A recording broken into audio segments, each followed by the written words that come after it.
Welcome back to another episode of The Hardcore Casual with your boy, Bass the Kid.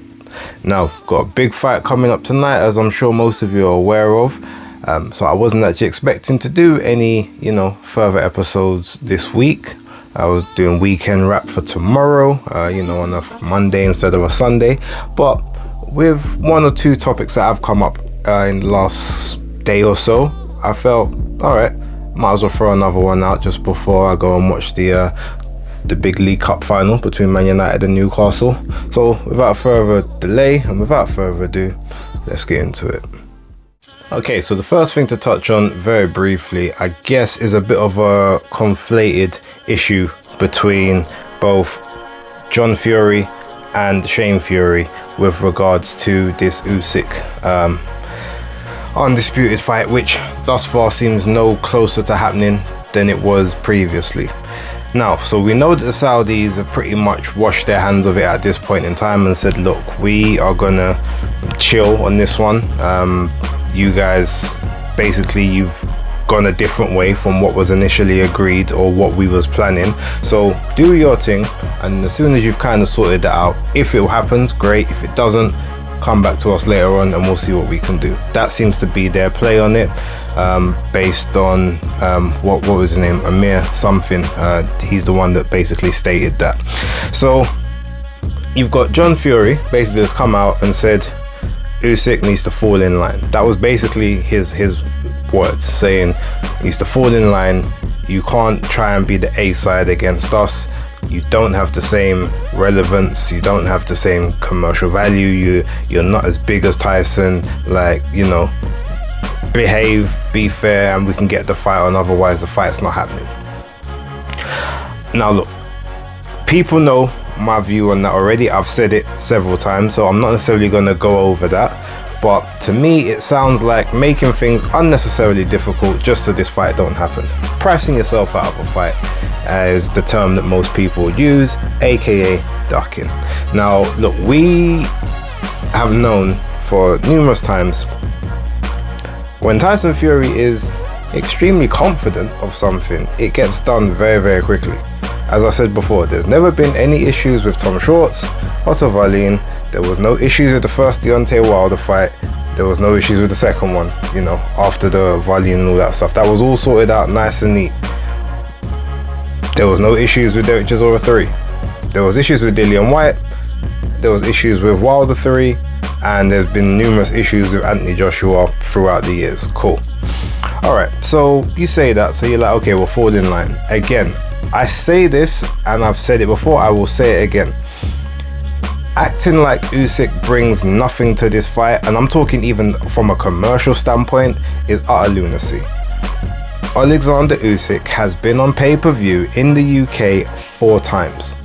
All of those pay-per-views, based on current numbers that have been released, because I can't account for BT Sports trying to hide what they've, the ones that they've done, but ultimately he has been in pay-per-views that have sold more than every one of Tyson Fury's pay-per-views. And if you look at the numbers from Tyson Fury's very first pay-per-view with Vladimir Klitschko up to the Derek Chisora one, bear in mind we don't know the official numbers for the last 2, but we know what the numbers were for Wilder 3, Wilder 2, the first Wilder fight, the Schwartz fight, and the Wallin fight. We know what those ones were. Alexander Usyk's pay-per-view numbers are in fact bigger than all of those. And if you put the other 2 in, they probably eclipse those ones as well. Now, that's not to say that he is a bigger draw in the UK, because obviously he had bigger dance partners or better dance partners at the time. Anthony Joshua 1.2 twice, yeah. The Derek Chisora one, again, as I always say, they say it was 1.2 million pay-per-view buys purchased. I don't believe that, but we cut it in half just to play devil's advocate. 600,000, did about 500 and something thousand with Tony Bellew. So this is someone that is known to the UK public. He's not just any random guy coming off the street. So they've seen him legitimately take down the unified champ, beat him in his backyard, and then beat him again on neutral territory.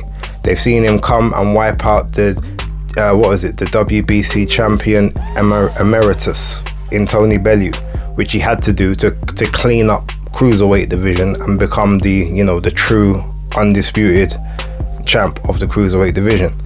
Seen him over here with Derek Chisora, obviously. Again, behind it was during lockdown, so there was no one in the arena, but he came over and beat up a cult favorite. So people know who he is.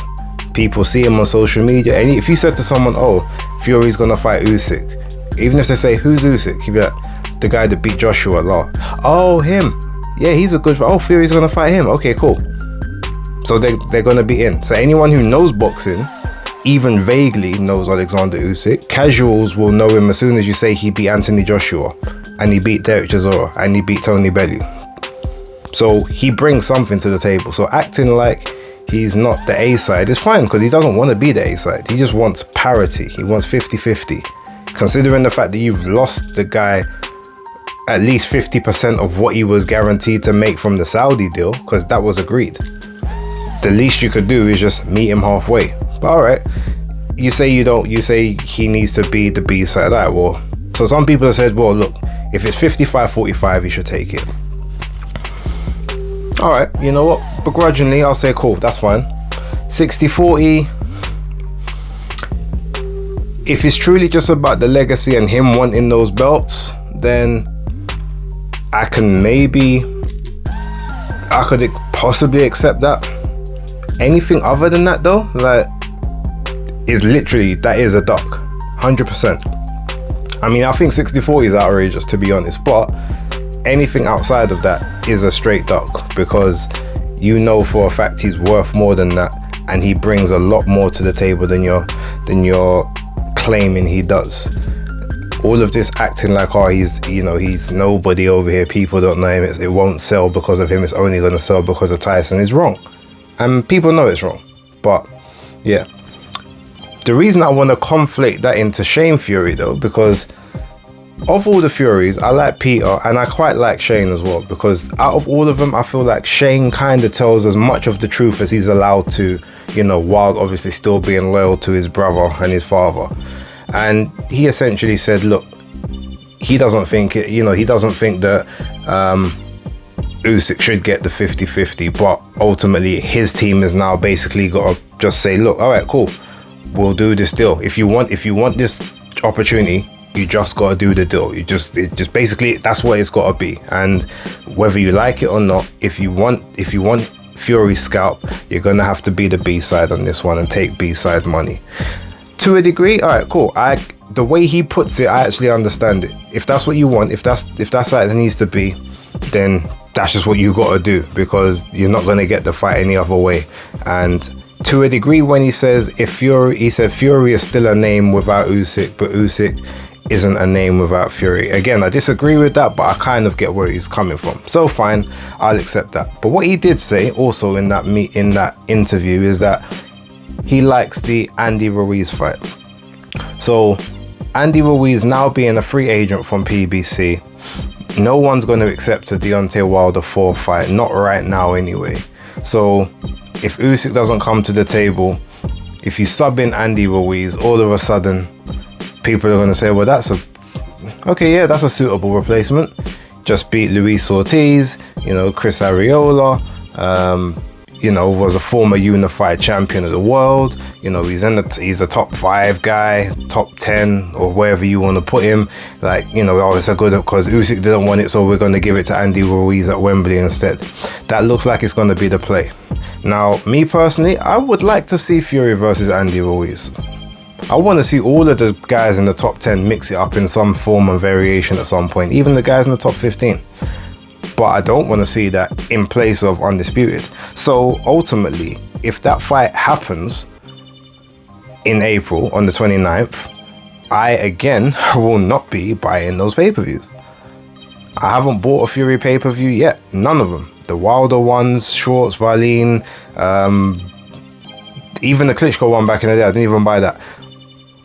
But I was going to buy the Dillian White one until certain things happened, and I didn't necessarily like how that was transpiring, but I was at a watch along for it anyway, with the Undefeated podcast, you know, hosting that, so it kind of worked out. I still watched it. Chisora, to this day, I still haven't seen the fight. And this one, if it's not Undisputed, nothing else will take its place for me right now. Now, maybe towards the back end of the year, if you've got, you know, you have Fury versus Joyce, I'll buy that. Even Fury versus Dubois, I'll probably buy that one as well. Not as readily, but I would do. But yeah, in terms of Ruiz, just from the simple fact of, you know, you've played about so much. Whenever there's an issue with negotiations in any fight where you're not a clear favorite, it always seems to be an issue. You don't really get this with the other guys, and it's very hard to then say, well, this is on Usyk's team to basically make this happen, because ultimately they've never really been seen to be that difficult to negotiate with. The only one time you can possibly point to, and shout out to Chris Andre, because me and him were obviously speaking about this on Twitter yesterday, with regards to the Joe Joyce negotiations when the potential Undisputed fight was about to happen in 2021. And, you know, he basically said that, well, the ruling is with the WBO, if you have you take the two opponents' last three purses, and based on that you work out an average of what a purse split should be, and then based on those three purses between Joe Joyce and Alexander Usyk, it worked out something like 93% to 7%. So that's what they said. So they said basically, until you give us a purse split in terms of what you want the pot to be, we don't feel it's right to negotiate, because we could be offering them a lot more than you're actually saying that they're worth, when we know that we make a lot more than they do to begin with. And they, you know, they kind of just went along and waited. They said, well, if you mandate it and give the split, then we'll do negotiations then and there. Until then, we will keep our ears open, because the Undisputed fight isn't taking place yet. And ultimately, from that fight hasn't taken place, it makes no sense to negotiate an interim fight when you've actually already been guaranteed the shot at the champion should the Undisputed not take place. So I kind of get that one, but that's the only time where you could say that they were maybe delayful in tactics in terms of negotiating a fight. Outside of that, they seem to be very above board, upstanding and easy to deal with, and the amount of big fights they've had, to me, proves that to be the point. But yeah, with regards to what Shane said, I mean, I've got a feeling that it will be Tyson Fury versus Andy Ruiz, April 29th. And again, if it is, I'll watch the fight, but best believe it won't be through my own money. I'll watch it however I need to watch it, whether it's the day after, whether it's by other means, whether I need to, you know, go out maybe to a pub or something. Maybe I'll do that one, but I won't be putting my own hand in my pocket to purchase that, just out of pure rebellion, mutiny, disappointment, disapproval, because it's a decent fight, but it doesn't replace Undisputed. And yeah, that's kind of what I gotta say about that one. All right, lastly, another bit of news that came out, which I guess isn't too much of a surprise, because we did kind of hear rumors about it previously, but Conor Benn is alleging, or is supposed to be in the process of looking to sue the BBBoC for about 3.5 million pounds or dollars. It's one of the two, but he basically is looking to sue them for damages and loss of earnings, based around obviously the failed tests and stuff that happened with the clean boxing program and the voluntary VADA testing. So really quick to on this one. All right, I kind of understand it. You know, you're saying this has cost me money, it's cost me time, it's ruining my reputation, blah blah blah. But the tests came back adverse. Not to say that necessarily you failed them, but there was adverse findings, because we have to use the correct language. So there was adverse findings in both of these tests. Now, I think the only way that you can kind of get rid of this in the eyes, well, in the law, after that, you know, let me start again. In the eyes of the law, he probably would actually have valid grounds to sue, and I'll tell you why. because when the British Boxing Board of Control refused to sanction the fight, they sanctioned it on one of the terminology saying it wouldn't be in the best interest of the sport. So not due to a fighter failing a test or failing being medically fit to fight. They said it wouldn't be good for the sport. So that's a totally different citing. So when this first test came out, this clean boxing program test, which is the one that the WBC have had to investigate, ultimately that was outside of competition. So if a fighter fails a non-UCAD test outside of competition, it means nothing until you're in what's known as in competition.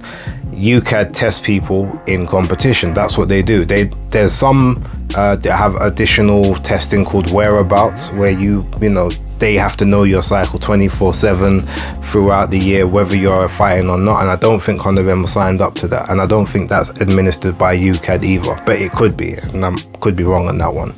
But ultimately, he's had this first one with the clean boxing program, and that's what we've all been provided information for, to where it said he was cleared of any wrongdoing. So the second one is now the VADA testing, the additional VADA testing, which has now happened in competition, which is probably the one that the BBBoC want investigated. But in that same period of time, before and after, he passed all of his UCAD tests. He passed the test before the fight, passed the test after that period of time as well. So nothing showed up in his UCAD samples to say that there was any adverse findings or any malpractice happening or malfeasance. So with that being said, it's almost like if the BBBoC are investigating something, they're investigating something from a protocol they don't follow, because they only follow UCAD. They've actually, what's his name, Robert Smith actually said this, like, we follow UCAD protocols.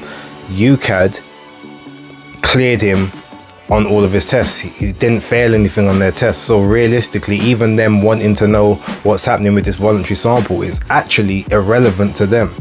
They don't really have the jurisdiction to do it, because the governing body, the governing testing body that they actually adhere to is UCAD, and he passed all of those UCAD tests.